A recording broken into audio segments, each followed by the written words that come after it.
Seja bem-vindo ao canal Descomplicando as Escrituras. Tudo bem? Estamos de volta e aí para dar continuidade à nossa série História da Redenção, de Gênesis a Apocalipse, da criação à consumação. Tivemos aí de viajar, então ficamos impossibilitados de enviar os vídeos aqui para o canal, mas estamos de volta. Vamos dar continuidade à nossa História da Redenção e hoje nós vamos falar após o momento pós-conquista de Canaã, o povo já na terra prometida. Beleza? Vamos nessa?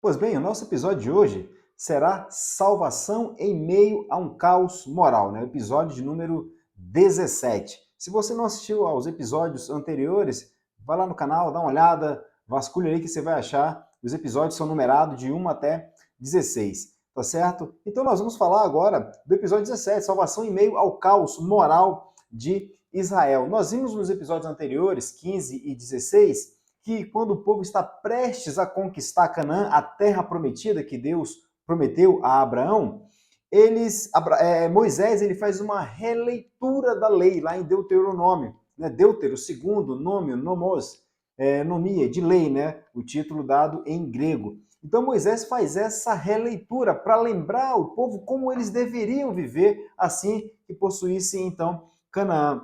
Nós falamos das leis, do sistema de lei mosaico no Antigo Testamento. E essas leis, eles devem lembrar dessas leis quando já estiverem estabelecido em Canaã, né? Esse grupo de 3 leis, a lei moral, cerimonial e a lei civil. Então Moisés faz uma releitura dos 10 mandamentos lá em Deuteronômio 5. E ele começa a relembrar que não existe nenhum Deus, que para que eles lembrem do dia de sábado, que adorem somente a Deus. E as outras leis, a lei civil, ela deve reverberar as leis morais de Deus, que são os 10 mandamentos. Então Moisés faz essa releitura em Deuteronômio, ele passa o comando para Josué, o povo aceita Josué como, então, o novo líder, e Josué, quando estão prestes a conquistar a terra que Deus prometeu a eles, então, de novo, ele ratifica, ele mais uma vez consolida, ele refala outra vez a necessidade de que o povo ande segundo a vontade de Deus, quando já estiverem em Canaã. Então, assim como Moisés fez, Josué também ele faz a mesma coisa, né? Então, essa é um resumo dos capítulos anteriores, dos episódios anteriores, perdão, 15 e 16. E agora no 17 nós vamos ver que o povo já estabelecido em Canaã, tendo sido orientado tanto por Moisés quanto por Josué para que eles prevaleçam, para que eles perseverem no cumprimento da lei, nós vamos ver que eles entram então em um caos moral, desobedecem a Deus. Lembrando que tanto Moisés quanto Josué são um tipo de Cristo no Antigo Testamento, ou seja, eles eram sombra de Cristo, eram mediadores imperfeitos daquele mediador perfeito que estava por vir, em que Deus está preparando não somente o mundo, mas também um povo pelo qual ele viria. Então, tanto Moisés quanto Josué são tipos de Cristo no Antigo Testamento. Então, o povo está ali em Canaã, estabelecido em Canaã, sabendo que devem cumprir a vontade de Deus, os preceitos de Deus, né, chamada vontade preceptiva de Deus.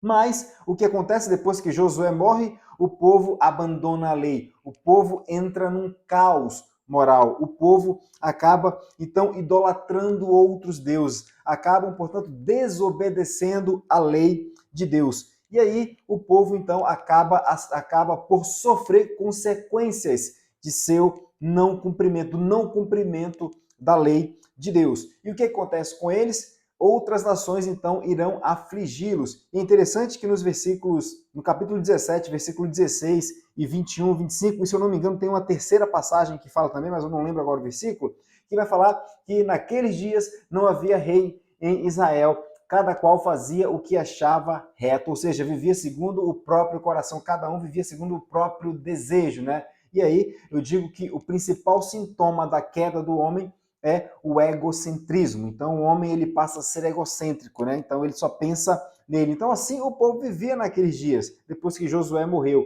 E o que aconteceu? Eles passaram a desobedecer a Deus com suas idolatrias, adorando outros deuses, porque a origem da idolatria do homem está no coração. E o que acontece? Deus traz juízo sobre o povo com outras nações. Outras nações servem de instrumento de Deus para trazer juízo sobre o povo. Então o povo é afligido, o povo ele sofre ações de perseguição por parte de outras nações, até o momento em que o povo ele começa a voltar-se para Deus, começa a pedir perdão para Deus, que Deus lembre deles. Então o que Deus faz? Levanta um juiz no meio do povo, mais um tipo de Cristo. Olha só, levanta um juiz, e juiz, né, na palavra em hebraico, significa governador, salvador, né? Então é isso que a palavra ali ela significa. Então Deus levanta esse juiz para que ele então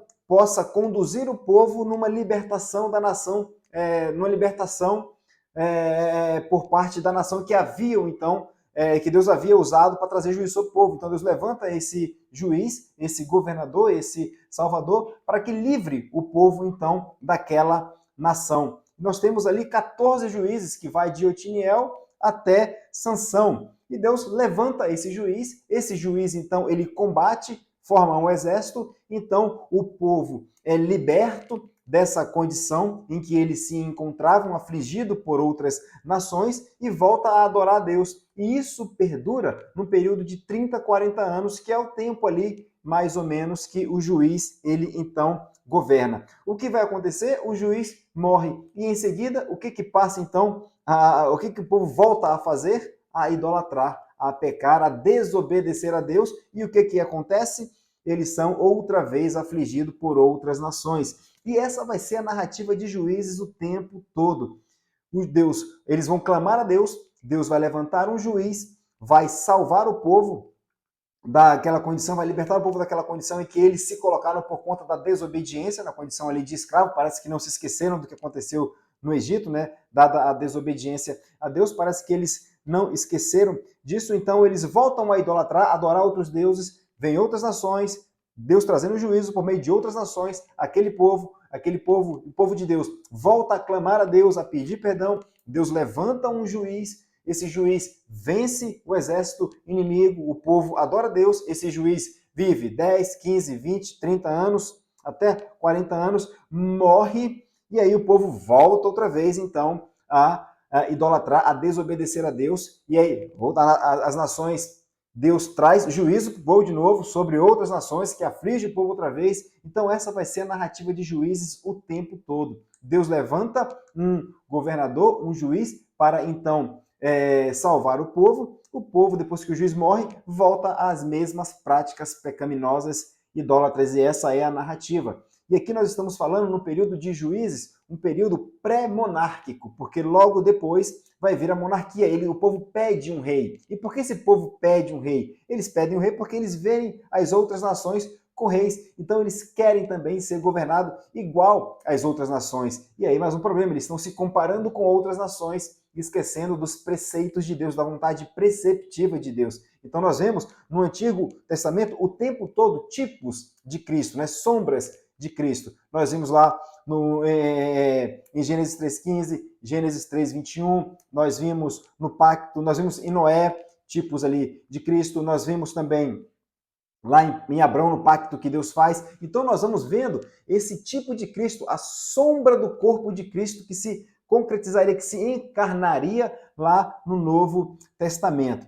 Tá? Então o nosso vídeo de hoje é sobre Juízes, esse círculo vicioso em que após a morte do Salvador, do juiz, do governador, o povo voltava a praticar as mesmas coisas. Tá certo? Então no nosso próximo episódio nós vamos falar do período monarca de Israel, em que nós vamos ter 3 reis, quando todas as tribos ainda são um único povo, podemos falar assim, tá certo? Então esse foi o nosso episódio de hoje, salvação em meio a um caos moral, ou seja, o povo entra num caos moral, Deus levanta um salvador, ou seja, o livro de Juízes mostra a imoralidade do povo, mas também mostra a misericórdia de Deus para com esse povo ao levantar um juiz que os defendesse, que os libertasse daqueles escravos. Juiz esse que era um tipo de Cristo, uma sombra de Cristo, a sombra do corpo de Cristo que viria então ser encarnado lá nos evangelhos, que é a manifestação do Redentor. Então esse foi o nosso episódio de hoje, episódio de número 17, salvação em meio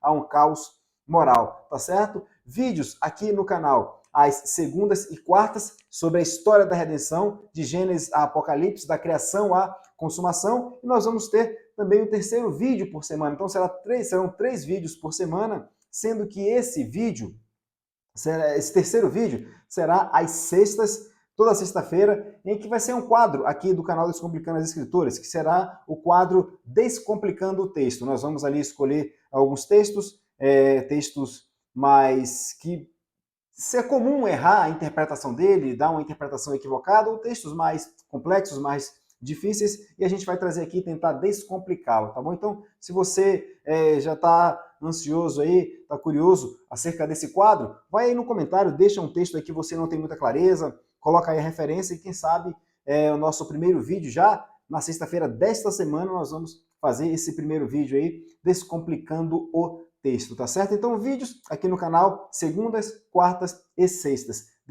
Os vídeos de segunda e quarta será sobre a história da redenção, de Gênesis a Apocalipse, da criação à consumação, e o vídeo de sexta-feira será descomplicando o texto, tá certo? Então, se você gostou, deixa aí o seu joinha, compartilha com os amigos, comenta qualquer coisa para esse vídeo aí se tornar relevante, tá certo? Então, fiquem na paz do nosso Senhor e Salvador Jesus Cristo, e até o nosso próximo vídeo, se assim Deus nos permitir.